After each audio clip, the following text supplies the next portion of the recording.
Уважаемые соотечественники, за последнее время Министерством иностранных дел Республики Абхазия выполнена работа по разработке новых подходов к взаимодействию с международными неправительственными организациями и агентствами ООН, осуществляющими деятельность на территории Республики Абхазия. Необходимость такого подхода диктуется непрозрачной деятельностью и попытками дезинформирования МИД Абхазии, что подтверждается ходом реализации тех или иных проектов и публикациями на официальных сайтах органов власти США, которые в корне противоречат национальным интересам Республики Абхазия. В Министерство иностранных дел Республики Абхазия поступила анкета проекта программы развития ООН «Партнерство для устойчивости» для ее согласования с МИД Абхазии. Донором данного проекта выступает организация USAID, Агентство США по международному развитию, центральный орган государственной власти США, подведомственный Государственному департаменту США. Бюджет данного проекта составляет $8 миллионов.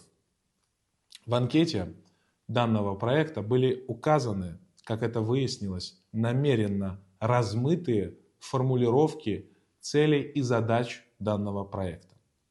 В ходе практической реализации указанного проекта были выявлены попытки создания диалоговых площадок в онлайн и офлайн форматах с целью установления прямого диалога и прямого контакта между гражданами Республики Абхазия и гражданами Грузии, в том числе среди беженцев.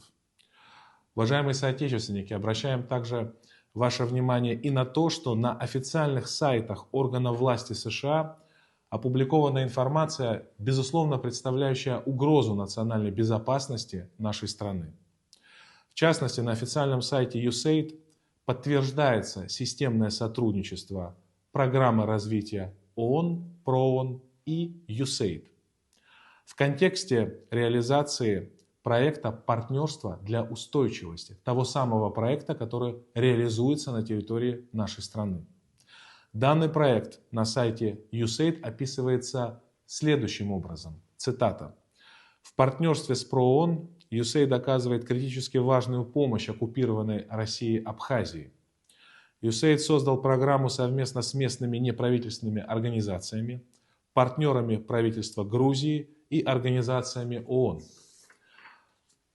Кроме того, отмечается, что созданные связи будут противодействовать пагубному влиянию Кремля. Таким образом, отмечаем, что в поданной в Министерство иностранных дел Абхазии на одобрение анкете проекта были указаны совершенно иные цели и задачи проекта.